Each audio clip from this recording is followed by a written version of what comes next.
Is this the best worst build in the game?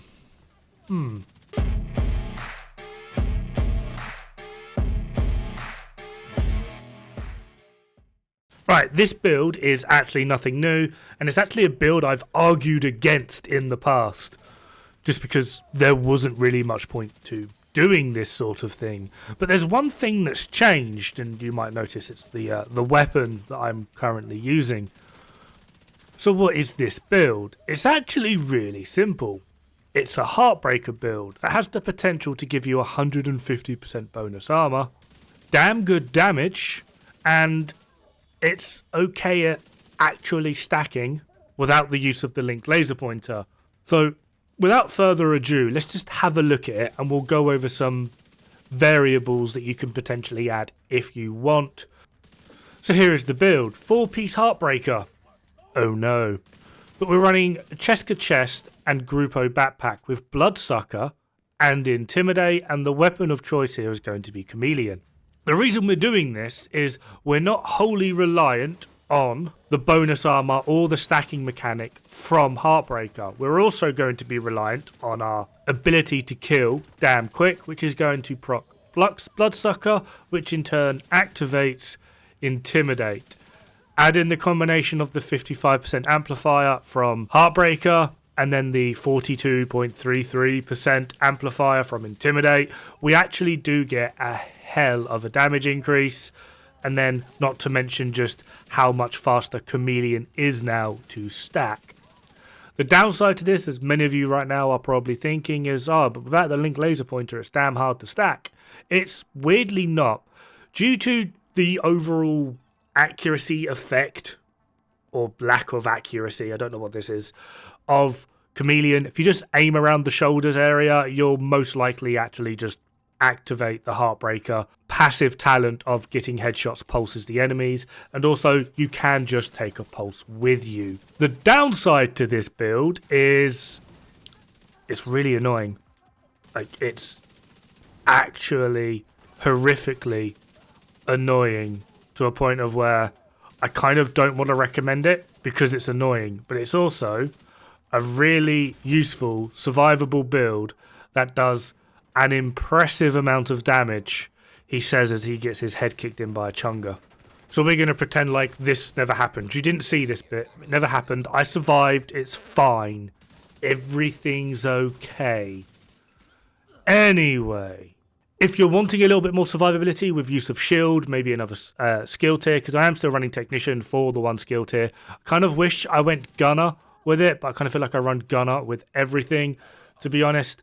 So specialization at this point is going to kind of be up to you, but if you want, you can replace the backpack with memento. That being said, depending on the order that you have it around in, I would suggest make sure that your chest remains Cheska for that crit chance, as that is going to be more valuable on this build than the crit damage. So if you do want to replace the backpack with memento for still getting the bonus armor, but you've got to pick up the trophies, but you get like a tier 3 shield at this point, and a tier 2 scanner pulse thing, that's perfectly fine. That is a way you can go. It's not going to be as damaging, but you do get the passive armor regen, etc, etc. Make sure you keep a Cheska piece as your chest, because it's just so much more valuable in that regard.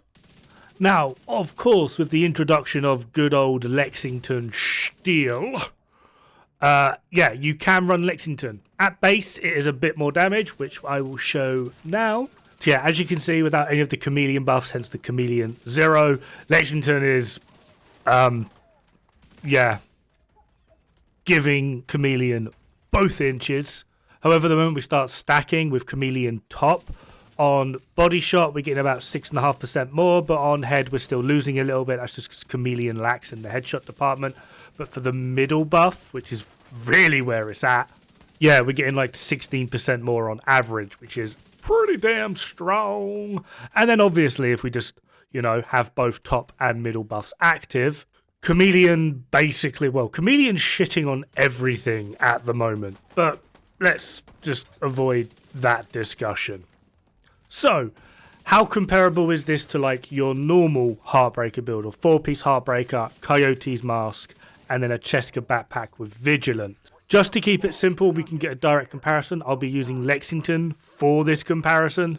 Now, hopefully you'd understand why this would be weaker. I mean the Intimidate version, and it's quite simply, we're not getting as many stacks on the front end using Heartbreaker, and we're also losing a backpack talent for our damage. So, yeah. However, it's not as bad as a lot of people would think. And the main reason I say that is because normally this sort of gap is something that I would be like, dude, you need to change your build over. However, that being said, Heartbreaker is absolutely struggling to keep and maintain stacks at the moment, or at least even remotely build them. The combination of Intimidate, Bloodsucker, and Heartbreaker is working really well because you're not wholly reliant on any of them. You essentially have like 4 separate damage sources. You've got the Intimidate Bloodsucker, the Heartbreaker, Chameleon top buff, and Chameleon middle buff. It's just working in terms of like overall consistency.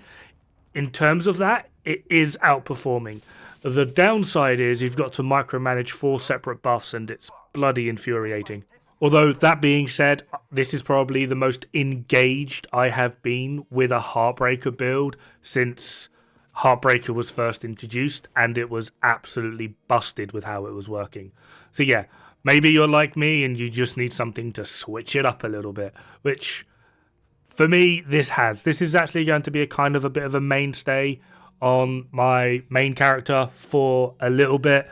I don't really get to play Heartbreaker that much just because I find it boring and just, I think I've just played Strikers too much. But this is kind of filling that little gap just a little bit. Anyway, that is going to do it for this video. However, I'm very close to the 8-minute mark, which for those of you that don't know is like the maximum amount of ads I can put on a single video. So it's just going to play for like another minute or so. However, in the meantime, have fun, good luck, don't die. Bad for the health.